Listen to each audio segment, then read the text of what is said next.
ఈ కిత్తకు సంక్రాంతి పండుగ అంతా సర్కారోళ్ళదే అబ్బా.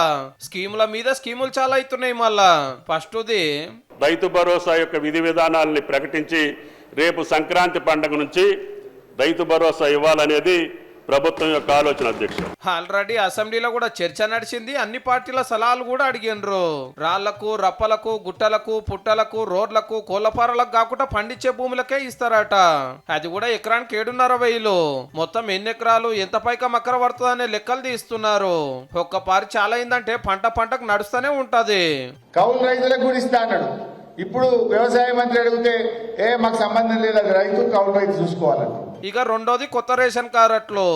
సంక్రాంతి తర్వాత ఈ process of issue of ration cards we will begin.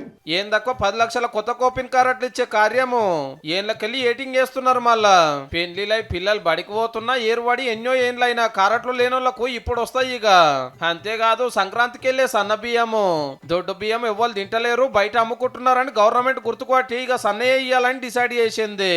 ఇక ఇంకొకటి సంక్రాంతి పండుగ నుంచి కూడా నిరుపేదలు ఎవరైనా ఉంటే వాళ్ళకు కూడా ఇల్లు లేనటువంటి వాళ్ళకి ఇల్లు ఇవ్వాలని గదన్నట్టు సంక్రాంతికి వెళ్ళే ఇందిరమ్మీన్లు ఆల్రెడీ ఊళ్ళల్లో అప్లికేషన్లు తీసుకుంటున్నారు. ఏడాదిలో నియోజకవర్గానికి 3.5 లక్షలు కట్టిస్తారట. జాగున్నోళ్ళకి 5 లక్షల సాయము, ఎస్సీ ఎస్టీలు అయితే 6 లక్షలు.